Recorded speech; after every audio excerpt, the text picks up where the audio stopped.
ದೇಶದಲ್ಲಿ ಎಲ್ಲಾ ಕಡೆ ಕೂಡ ಸಖತ್ ಅಲರ್ಟ್ ಆಗಿದ್ದಾರೆ ಭದ್ರತಾ ಪಡೆಯವರು. ಕಾರಣ ಇಂಥದ್ದೊಂದು ಕೃತ್ಯ ಎಸಗಿದ ಬಳಿಕ, ಸ್ಫೋಟ ಸಂಭವಿಸಿದ ಬಳಿಕ ಇಷ್ಟು ಭೀಕರತೆಯಿಂದ ಸ್ಫೋಟ ಕೂಡಿರೋದ್ರಿಂದ ಹೈ ಅಲರ್ಟ್ ಘೋಷಣೆ ಮಾಡಲಾಗಿದೆ. ಇಡೀ ದೇಶದಾದ್ಯಂತ ಮುಂದುವರೆದ ಭಾಗ ದೆಹಲಿ ಕೆಂಪುಕೋಟೆ ಬಳಿ ಸ್ಫೋಟ ಪ್ರಕರಣಕ್ಕೆ ಸಂಬಂಧಪಟ್ಟಂತೆ ಭದ್ರತಾ ಪಡೆಗಳ ತನಿಖೆ ಮುಂದುವರಿತಾ ಇದೆ. ಪ್ರಕರಣದ ಸಂಬಂಧ 4 ಶಂಕಿತರನ್ನ ಕೂಡ ಸದ್ಯ ಅರೆಸ್ಟ್ ಮಾಡಲಾಗಿದೆ ಅನ್ನೋದರ ಡೀಟೇಲ್ಸ್ ಕೂಡ ಸಿಗ್ತಾ ಇದೆ.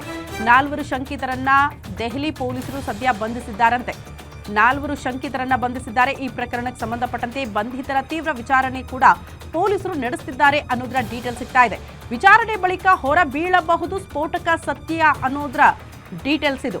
ದೆಹಲಿ ಕೆಂಪುಕೋಟೆ ಬಳಿ ಸ್ಫೋಟ ಪ್ರಕರಣಕ್ಕೆ ಸಂಬಂಧಪಟ್ಟಂತೆ ದೆಹಲಿ ಪೊಲೀಸರು ಕೂಡ ಎಲ್ಲ ಆಯಾಮಗಳಲ್ಲಿ ತನಿಖೆಯನ್ನ ಮುಂದುವರೆಸಿದ್ದಾರೆ. 4 ಶಂಕಿತರನ್ನ ಸದ್ಯ ವಶಕ್ಕೆ ಪಡೆದುಕೊಂಡಿದ್ದಾರೆ. ಅವರ ವಿಚಾರಣೆ ಆಗಬೇಕಷ್ಟೇ. ವಿಚಾರಣೆಯ ಬಳಿಕ ಏನಾದರೂ ಮಹತ್ವದ ಮಾಹಿತಿ ಅವರಿಂದ ಸಿಗಬಹುದಾ ಅನ್ನುವಂಥ ನಿರೀಕ್ಷೆ ಇದೆ. ಇಡೀ ದೆಹಲಿಯಲ್ಲೂ ಕೂಡ ಆತಂಕದ ವಾತಾವರಣ. ಕಾರಣ ಸ್ಫೋಟದ ತೀವ್ರತೆ, ಸ್ಫೋಟದ ರಭಸ ಅಷ್ಟರ ಮಟ್ಟಿಗೆ ಇತ್ತು ಅಂತ. ಒಂದು ಕ್ಷಣ ಏನಾಯಿತು ಅನ್ನೋದು ಕೂಡ ಯಾರ ಅರಿವಿಗೂ ಇರಲಿಲ್ಲ ಅಂತೆ. ಕೆಲವರು ಮಾತನಾಡ್ತಾ ಇದ್ರಪ್ಪ, ಈ ಘಟನೆ ಆದ ಬಳಿಕ ಅಲ್ಲಿನ ಜನ ಅಷ್ಟು ಭೀಕರತೆಯಿಂದ ಕೂಡಿತ್ತು ಶಬ್ದ. ಏನಾಯಿತು ಅನ್ನೋದನ್ನು ಕೂಡ ನೋಡೋದಕ್ಕಾಗಲಿಲ್ಲ. ಛಿದ್ರವಾಗಿ ಕಾರ್ ಬಿದ್ದಿತ್ತು, ಕೆಲವರ ದೇಹ ಕೂಡ ಛಿದ್ರವಾಗಿ ಬಿದ್ದಿತ್ತು. ಅಂದರೆ ಎಷ್ಟರ ಮಟ್ಟಿಗೆ ಸ್ಫೋಟಕಗಳನ್ನು ತುಂಬಿಕೊಂಡು ಹೋಗ್ತಾ ಇತ್ತು ಕಾರು ಅಂತ. ಇದರ ಉದ್ದೇಶ ಬಹುತೇಕರಿಗೆ ಅರ್ಥ ಆಗ್ಬಿಡುತ್ತೆ. ಇಷ್ಟು ತೀವ್ರತೆ, ಇಷ್ಟು ಶಬ್ದ ಇತ್ತು ಅಂತ ಅಂದರೆ ಯಾವುದೋ ಒಂದು ಉಗ್ರ ಸಂಘಟನೆಯ ಕೈವಾಡ ಇರಬಹುದಾ, ಬೇಕು ಅಂತಲೇ ಇಂಥದ್ದೊಂದು ವಿಧ್ವಂಸಕ ಕೃತ್ಯ ಆಗಿರಬಹುದಾ ಅನ್ನೋದು ಮೇಲ್ನೋಟಕ್ಕೆ ಪ್ರಶ್ನೆಯಾಗಿ ಈ ಕ್ಷಣಕ್ಕೂ ಕಾಡ್ತಾ ಇದೆ. ಸಹಜವಾಗಿ ಇಂಥ ಸ್ಫೋಟಗಳಾದಾಗ, ಇದು ಉಗ್ರರ ಕೈವಾಡ ಆದಾಗ ಯಾವುದಾದ್ರೂ ಒಂದು ಸಂಘಟನೆ ದಾಳಿ ಹೊಣೆಯನ್ನ ಹೊತ್ಕೊಂಡ್ಬಿಡುತ್ತೆ. ಬಟ್ ಇಲ್ಲಿ ತನಕ ಆ ಬೆಳವಣಿಗೆ ಆಗಲಿಲ್ಲ ಅಂತ. ಕೆಂಪುಕೋಟೆ ಬಳಿ ಸ್ಫೋಟ ಸಂಭವಿಸಿರುವ ವಿಚಾರಕ್ಕೆ ಸಂಬಂಧಪಟ್ಟಂತೆ ಜೈಷ್ ಎ ಮೊಹಮ್ಮದ್ ಸಂಘಟನೆಯ ಕೈವಾಡ ಇದೆಯಾ ಅನ್ನೋದು ಪ್ರಶ್ನೆ. ಇತ್ತೀಚೆಗೆ ವೈರಲ್ ಆಗಿತ್ತು ಉಗ್ರ ಹಫೀಜ್ ಸಯೀದ್ ಅವರ ವಿಡಿಯೋ. ಹಾಗಾಗಿ ಲಿಂಕ್ ಸಿಗ್ತಾ ಇದೆ ಅಂತ. ಬಾಂಗ್ಲಾದೇಶದ ಉಗ್ರರಿಂದ ಭಾರತದಲ್ಲಿ ಸ್ಫೋಟ ಸಂಭವಿಸಿರುವಂತಹ ಶಂಕೆ ವ್ಯಕ್ತವಾಗ್ತಾ ಇದೆ ಅಂತ. ಬಾಂಗ್ಲಾ ಉಗ್ರರಿಂದ ಸ್ಫೋಟದ ಕುರಿತು ಸಯೀದ್ ಸ್ಫೋಟಕ ಮಾತನಾಡಿರುವ ಒಂದು ವಿಡಿಯೋ ವೈರಲ್ ಆಗಿತ್ತು ಇತ್ತೀಚೆಗೆ. ಅಮೋನಿಯಂ ನೈಟ್ರೇಟ್ ಬಳಸಿ ಬಾಂಬ್ ಸ್ಫೋಟಕ್ಕೆ ಜೈಷ್ ತಂತ್ರವನ್ನ ರೂಪಿಸಿತ್ತ ಈ ಸಂಘಟನೆ ಅಂತ. ಕಾಶ್ಮೀರ ಹರಿಯಾಣದಲ್ಲಿ ಸಿಕ್ಕಿರುವಂತಹ ಸ್ಫೋಟಕಕ್ಕೂ ಇದಕ್ಕೂ ಸಂಬಂಧ ಇದೆಯಾ? ಇದೇ $1 ಮಿಲಿಯನ್ ಪ್ರಶ್ನೆ. ತನಿಖೆಯಿಂದಲೇ ಗೊತ್ತಾಗಬೇಕು. ತನಿಖೆ ಬಳಿಕ ಹೊರಬೀಳುತ್ತೆ ಸ್ಫೋಟಕ ಸತ್ಯ. ಕೆಂಪುಕೋಟೆ ಸ್ಫೋಟದ ಹಿಂದೆ ಜೈಷ್ ಎ ಮೊಹಮ್ಮದ್ ಕೈವಾಡದ ಶಂಕೆ ಮೇಲ್ನೋಟಕ್ಕೆ ವ್ಯಕ್ತವಾಗ್ತಾ ಇದೆ.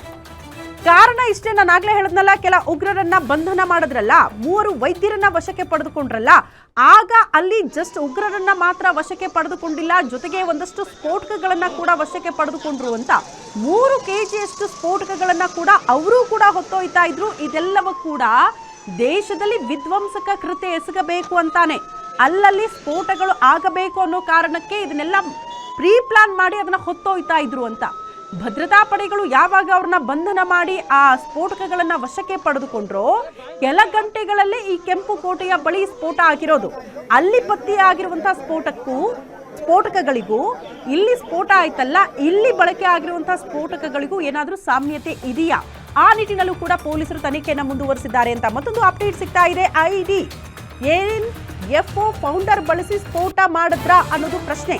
ಅಮೋನಿಯಂ ನೈಟ್ರೇಟ್ ಮತ್ತು ಫ್ಯೂಲ್ ಆಯಿಲ್ ಅನ್ನ ಬಳಕೆ ಮಾಡಲಾಯ್ತಾ ಈ ಸ್ಫೋಟಕ್ಕೆ ಅನ್ನೋದು ಪ್ರಶ್ನೆ ಇದೆ. ಗೊತ್ತಿಲ್ಲ. ಪೊಲೀಸರು ಈ ಆಯಾಮದಲ್ಲೂ ಕೂಡ ತನಿಖೆಯನ್ನ ಚುರುಕುಗೊಳಿಸಿದ್ದಾರೆ. NFO ಪೌಡರ್ ಬಳಸಿ, ಆ ಪೌಡರ್ ಅನ್ನ ಬಳಸಿ ಅದಕ್ಕೆ ಡೀಸೆಲ್ ಸೇರಿಸಿದ್ರೆ ಸ್ಫೋಟದ ತೀವ್ರತೆ ಜಾಸ್ತಿ ಆಗುತ್ತಂತೆ. ಕಲ್ಲು ಕ್ವಾರಿಗಳಲ್ಲಿ NFO ಪೌಡರ್ನ ಬಳಕೆ ಮಾಡ್ಕೊಳ್ತಾರಂತೆ.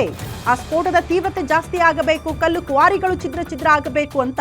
ಸೊ ಅದನ್ನ ತಂದು ಈಗ ಕೆಂಪುಕೋಟೆ ಬಳಿ ಆ ರೀತಿ ಸ್ಫೋಟಕ್ಕೆ ಬಳಸಿಕೊಳ್ಳಲಾಗಿದ್ದ NFO ಪೌಡರ್ ಅನ್ನ ಅದಕ್ಕೆ ಡೀಸೆಲ್ ಬೆರೆಸಿ ಸ್ಫೋಟವನ್ನ ಸಂಭವಿಸಲಾಯ್ತಾ ಅನ್ನೋದು ಪ್ರಶ್ನೆ. ಗೊತ್ತಿಲ್ಲ. ಇದ್ರ ಬಗ್ಗೆ ಕ್ಲಾರಿಟಿ ಸಿಗಬೇಕು. ಪೊಲೀಸರು ಆಯಾಮದಲ್ಲೂ ಕೂಡ ತನಿಖೆಯನ್ನ ಚುರುಕುಗೊಳಿಸಿದ್ದಾರೆ ಅನ್ನೋದ್ರ ಬಗ್ಗೆ ಡೀಟೇಲ್ ಸಿಗ್ತಾ ಇದೆ.